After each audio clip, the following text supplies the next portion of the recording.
محترم کا دعویٰ یہ ہے کہ قرآن نے عدت کو اس لیے لازم کیا ہے کہ نسب کی حفاظت ہو.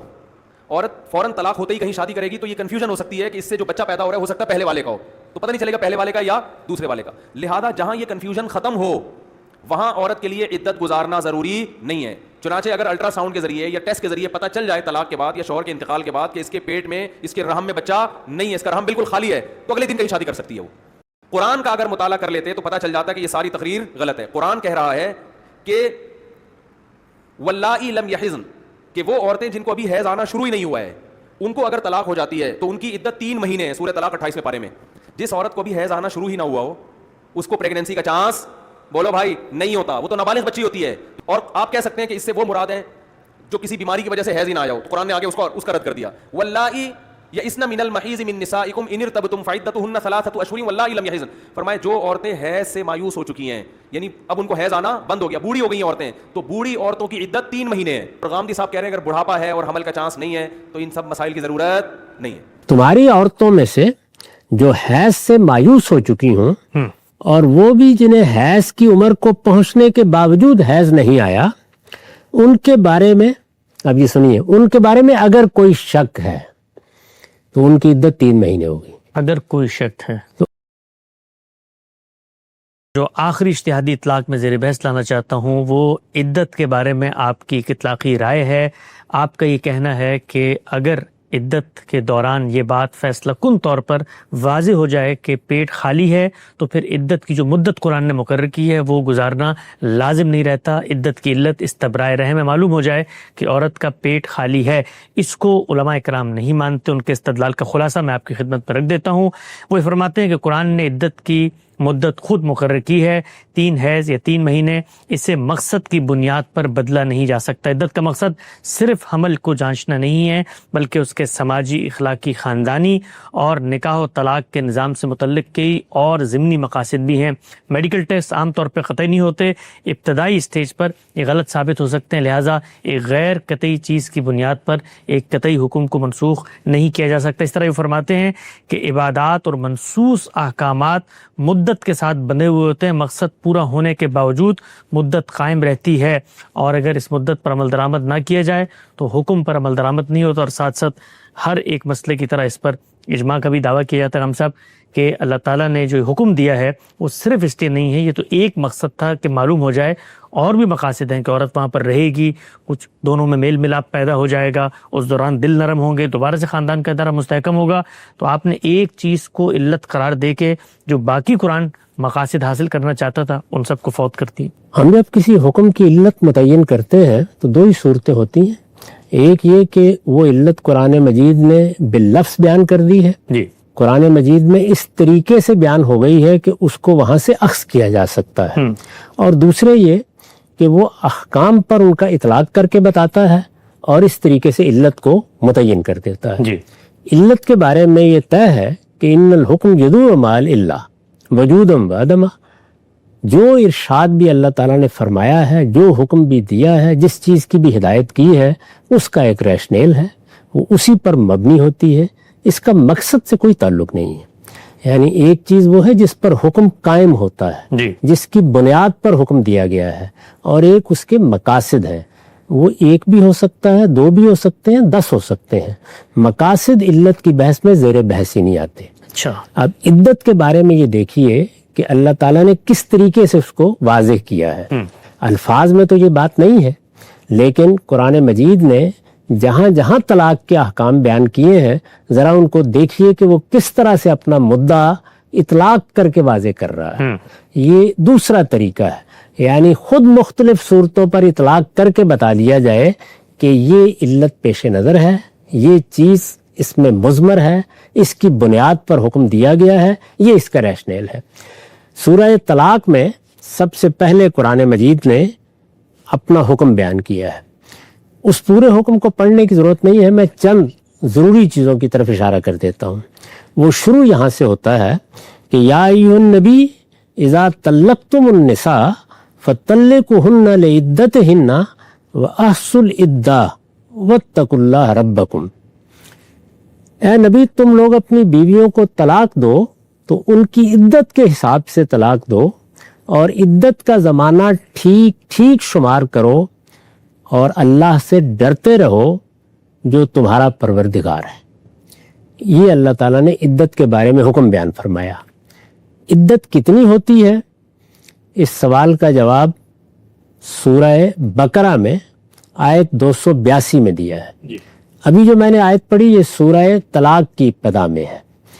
بقرہ کی آیت 282 میں فرمایا والمطلقات یتربصن بانفسہن ثلاثۃ قروء، اور جن عورتوں کو طلاق دی گئی ہو وہ اپنے آپ کو 3 حیض تک انتظار کرائیں. اس طرح یہ واضح کر دیا کہ عدت 3 حیض ہے. اس کے بعد ایک اور بات کہی، جب عورتیں عدت گزار رہی ہوں تو لوگوں کو ہدایت کی کہ لا تخرجوہن من بیوتہن ولا یخرجن الا ان یاتین بفاحشۃ مبینہ وتلک حدود اللہ ومن یتعد حدود اللہ فقد ظلم نفسہ لا تدری لعل اللہ یحدث بعد ذلک امرا. اس کا ترجمہ یہ ہے زمانہ عدت میں نہ تم انہیں ان کے گھروں سے نکالو نہ وہ خود نکلیں، الا یہ کہ وہ کسی سری بے حیائی کی مرتکب ہوں. یہ اللہ کی مقرر کی ہوئی حدیں ہیں، اور جو اللہ کی حدوں سے تجاوز کریں گے وہ یاد رکھیں کہ انہوں نے اپنی ہی جان پر ظلم ڈھایا ہے. تم نہیں جانتے شاید اللہ اس کے بعد کوئی اور صورت پیدا کر دے. اللہ تعالیٰ نے یہاں 2 باتیں کہیں، ایک یہ کہ عدت کے حساب سے طلاق دو، دوسرے یہ کہ عدت کے دوران میں بیوی کو نہ تم گھر سے نکالو گے نہ وہ خود نکلیں گی. اس کا مقصد یہ بیان کیا ہے، گھر سے نہیں نکالو گے، اس کا مقصد یہ بیان کیا ہے کہ وہ اسی گھر میں رہے گی تو ہو سکتا ہے کہ اللہ تعالیٰ کوئی بہتر حالات پیدا کر دیں. یعنی اگر عورت عدت گزار رہی ہے تو شوہر کے لیے گزار رہی ہے. پہلی بات، شوہر نے اس کو طلاق دی ہے، اسے نہیں چاہیے کہ اسے گھر سے نکالے. اس میں یہ فائدہ بتایا ہے کہ ایک ہی گھر میں رہتے ہوئے ممکن ہے شوہر اپنے فیصلے پر نظر ثانی کرے، ممکن ہے حالات بہتر ہو جائیں، یہ اس کا فائدہ بتایا ہے. اب ظاہر ہے کہ اس میں آدمی یہ خیال کر سکتا ہے کہ دونوں چیزیں ملحوظ رکھی گئی ہیں. ایک یہ کہ عدت گزاری جائے. عدت کیوں گزارنی ہے؟ یعنی کیا اس لیے کہ اس میں موافقت کی صورت پیدا ہو جائے؟ یہ واضح کر دیا ہے اور سورہ بقرہ میں واضح کر دیا ہے کہ وہ اسی مقصد سے ہے کہ یہ معلوم ہو جائے کہ پیٹ کی صورتحال کیا ہے. چنانچہ دیکھیے جو آیت میں نے پڑھی ہے اس کے بعد فرمایا ہے عورتیں اپنے پیٹ کی صورتحال کے بارے میں کوئی چیز چھپائیں گی نہیں. ٹھیک، یہی اصلی علت ہے، اسی پر حکم قائم ہوا ہے. البتہ اس کے بعد ایک دوسری ہدایت یہ کی گئی ہے کہ ان کو گھروں سے نہ نکالا جائے. ٹھیک، اس کا فائدہ یہ بتایا ہے کہ اس کا امکان ہے حالات بہتر ہو جائے. اچھا، لیکن اب مزید آگے بڑھیے. اگر معاملہ یہاں تک ہوتا تو چلیے یہ استدلال کیا جا سکتا تھا. اس کے بعد قرآن مجید مزید وضاحت کرتا ہے اور اسی جگہ کرتا ہے. وہ یہ کہتا ہے کہ وَاللَّائِي يَئِسْنَ مِنَ الْمَحِيضِ مِن نِّسَائِكُمْ إِنْ ارْتَبْتُمْ فَعِدَّتُهُنَّ ثَلَاثَةُ أَشْهُرٍ وَاللَّائِي لَمْ يَحِضْنَ وَأُولَاتُ الْأَحْمَالِ يَجْلُوهُنَّ يَضَعْنَ حَمْلَهُنَّ. وہ عورتیں جن کو حیض نہیں آ رہا، وہ حیض سے مایوس ہو چکی ہیں. یعنی اللہ تعالیٰ نے فرمایا ہے تمہاری عورتوں میں سے جو حیض سے مایوس ہو چکی ہوں اور وہ بھی جنہیں حیض کی عمر کو پہنچنے کے باوجود حیض نہیں آیا، ان کے بارے میں اب یہ سنیے، ان کے بارے میں اگر کوئی شک ہے تو ان کی عدت 3 مہینے ہوگی. اگر کوئی شک ہے تو اگر کوئی شک ہے کہ الفاظ یہ بتا رہے ہیں کہ یہ سارا معاملہ ہی استبراء رحم سے متعلق ہے کہ پیٹ خالی ہے، بچہ تو نہیں ہے، اس سے متعلق ہے. یعنی ظاہر ہے کہ اگر کسی عورت کو حیض نہیں آ رہا، وہ حیض سے مایوس ہو چکی ہے یا حیض آیا ہی نہیں ہے، تو اگر وہ چیز بھی پیش نظر ہے کہ موافقت کے مواقع پیدا ہو جائیں گے تو پھر تو ارتیاب کی بحث ہی نہیں ہونی چاہیے. ہاں، تو اس لیے قرآن مجید نے خود یہ بیان کر دیا کہ وہ گھر میں روکنے کی ہدایت کا فائدہ ہے. یعنی جب عدت گزارنی ہے، عدت کس لیے گزارنی ہے؟ استبراء رحم کے لیے. اس لیے کہ ارتیاب ہے، شبہ ہو سکتا ہے، اس کو واضح ہونا چاہیے. دیکھیے لفظی کیا استعمال کیا ہے، ان ارتبتم. اگر تمہیں کوئی شبہ ہے، اگر تم سمجھتے ہو کہ حمل کا امکان ہے اور تو کوئی معنی نہیں ہو سکتے اس کے. تو اگر یہ چیز ہے تو وہ عدت گزاریں گی. جب عدت گزاریں گی تو موقع مل گیا ہے, اور وہ موقع کیا ہے کہ وہ گھر میں رہیں گی تو اس کا امکان ہے کہ بہتری کی کوئی صورت پیدا ہو جائے. تو گویا جو پہلی بات ہے وہ اور ہے, اور جو دوسری بات ہے اس کا فائدہ بیان کیا جا رہا ہے. ٹھیک ٹھیک. عدت کیا ہے؟ وہ ارتیاب کے نتیجے میں 3 مہینے کی پابندی ہے. ارتیاب کو لفظی معنی یعنی شبہ ہو گیا, شبہ ہونا. ٹھیک. شک ہو گیا. ان ارتبتم کے الفاظ استعمال کیے ہیں. اس میں بھی اگر کوئی تردد ہے تو مزید دیکھیے, وَأُولَاتُ الْأَحْمَالِ أَجَلُهُنَّ أَن يَضَعْنَ حَمْلَهُنَّ.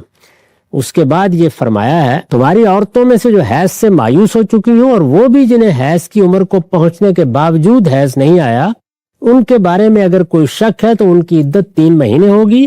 اور حاملہ عورتوں کی عدت یہ ہے کہ وہ حمل سے فارغ ہو جائیں. یعنی حاملہ عورتوں کے بارے میں کیا فرمایا؟ وہ یہ کہ اگر وضع حمل ہو گیا ہے, دوسرے دن ہو گیا, تیسرے دن ہو گیا, 15 دن بعد ہو گیا, 1 مہینے بعد ہو گیا, طلاق دیتے ہی ہو گیا, تو ان کی عدت ختم ہو جائے گی. ٹھیک. اس طریقے سے قرآن مجید نے انہی آیات میں یہ واضح کر دیا کہ عدت کی علت استبراء رحم ہے. یعنی اس میں اور کوئی چیز ملحوظ ہی نہیں ہے. البتہ استبراء رحم کے لیے عورت اگر قیام کرتی ہے, گھر میں رہتی ہے, میاں بیوی ایک ہی گھر میں رہتے ہیں اور عدت وہاں گزار رہی ہے, تو اس سے یہ فائدہ ہو سکتا ہے, اس کی جانب اشارہ کیا ہے. یعنی 2 حکم الگ الگ ہے. پہلا یہ کہ وہ عدت گزاریں گی اس لیے کہ استبراء رحم ہو جائے. جب وہ عدت گزاریں گی تو دوسرا حکم یہ ہے کہ انہیں گھروں سے نہ نکالا جائے, اس کا فائدہ یہ بیان کیا گیا ہے. اس کے بعد مزید دیکھیے سورہ احزاب میں اللہ تعالیٰ نے یہ فرمایا کہ یا ایھا الذین آمنوا اذا نکحتم المؤمنات ثم طلقتموهن من قبل ان تمسوهن فما لكم علیہن من عدۃ تعتدونها. یہ سورہ احزاب کی آیت 49 ہے. اس نکاح کے لیے کسی عدت کی ضرورت نہیں ہے جس کا حکم اپنے پیغمبر کو دیا ہے. ایمان والو, اس لیے کہ جب تم مسلمان عورتوں سے نکاح کرتے ہو پھر ہاتھ لگانے سے پہلے ان کو طلاق دے دیتے ہو تو ان پر تمہاری خاطر کوئی عدت لازم نہیں ہے جس کا تم شمار کرو گے. یعنی اگر عورت کے ساتھ ملاقات ہی نہیں ہوئی تو ظاہر ہے کہ بچے کی پیدائش کا امکان ہی نہیں. جب امکان ہی نہیں ہے تو فرمایا کوئی عدت بھی نہیں. تو یہ واضح ہو گیا بالکل کہ عدت کا تعلق ہی اصل میں بچے سے ہے. یعنی بچے کے بارے میں کوئی شبہ نہ پیدا ہو جائے, حمل کے بارے میں کوئی تردد نہ رہے, ایسا نہ ہو کہ بعد میں کوئی تہمت لگ جائے, بعد میں کوئی نزاع پیدا ہو جائے. چونکہ اس بچے میں ایک مرد اور عورت ہے, دونوں شریک ہیں. یہ صرف ماں کا بچہ نہیں ہے, باپ کا بھی ہے, اور صرف باپ کا بچہ نہیں ہے, ماں کا بھی ہے. لیکن اس کو پیٹ میں کون اٹھائے ہوئے ہے؟ اگر کوئی امکان ہے تو ماں اٹھائے ہوئے ہے. اس وجہ سے ماں کو پابند کیا گیا ہے کہ وہ عدت گزارے گی. کس کے لیے گزارے گی؟ اس کے بچے کے بارے میں تو کوئی تردد پیدا ہی نہیں ہونا, شوہر کے لیے گزارے گی. تو اب ظاہر ہے کہ جب قرآن مجید نے یہ بھی بتا دیا کہ عدت اس صورت میں ہے جب کہ ارتیاب ہے, کوئی شبہ ہے, یہ بھی بتا دیا کہ اگر حمل ہو جائے, یہ بھی بتا دیا کہ اگر وضع حمل ہو جائے تو عدت ختم ہو جاتی ہے, یہ بھی بتا دیا کہ اگر ملاقات نہیں ہوئی تو پھر کوئی عدت نہیں ہے. ٹھیک. تو اس کے بعد اب کس چیز کی وضاحت کی ضرورت باقی رہ جاتی ہے کہ عدت اصلاً استبراء رحم کے لیے ہے. ٹھیک. یعنی اس مقصد سے ہے کہ پیٹ کے بارے میں معلوم ہو جائے, بچے کے بارے میں کوئی شبہ باقی نہ رہے. اگر کوئی شبہ نہیں ہے تو ظاہر عدت ختم ہو جائے گی. اس کو میں نے پہلے متعین کیا ہے. متعین کرنے کے بعد میں نے بتایا ہے کہ اس وقت جو ذرائع ہمارے پاس ہیں ان میں اگر یقینی طور پر یہ معلوم ہو سکتا ہے تو پھر عورت شوہر سے درخواست کرے گی کہ میری عدت ختم کر دی جائے. وہ مان لیتا ہے تو اس ذریعے کی طرف رجوع کیا جائے گا, نہیں مانتا تو اس کا حق ہے کہ عدت گزارے, چنانچہ اس کو فیصلہ کرنے کا بھی حق. بالکل ٹھیک. یعنی شوہر کے لیے اس نے عدت گزارنی ہے, شوہر کا اطمینان ہونا چاہیے. بچہ ان دونوں کے درمیان مشترک ہے, اس میں ایک فریق کو کوئی تردد نہیں اس کے پیٹ میں بچہ ہے یا نہیں ہے, دوسرے فریق کے لیے مسئلہ پیدا ہو سکتا ہے تو اسی کا حق ہے, وہ اس کا تقاضا کرے گا. وہ اگر کہتا ہے کہ نہیں, جو ذرائع بھی پیدا ہو گئے ہوں میں تو اصرار کروں گا کہ 3 مہینے عدت گزارنی ہے تو گزارنی ہے, یعنی اس میں کوئی دوسری رائے نہیں. لیکن اللہ تعالیٰ نے یہ بات خود اپنی کتاب میں واضح کر دی ہے کہ اس حکم کی بنیاد استبراء رحم پر ہے. یہ اسی لیے دیا گیا ہے، اس کے علاوہ کوئی چیز پیش نظر نہیں ہے۔ جس طرح مرد دوسرے دن شادی کر سکتا ہے، عورت کو بھی اسی کا حق دینا تھا، لیکن بچے کے بارے میں چونکہ شبہ ہو سکتا ہے تو ہم پابند کر رہے ہیں کہ جب تک یہ شبہ دور نہ ہو جائے عورت عدت گزارے گی۔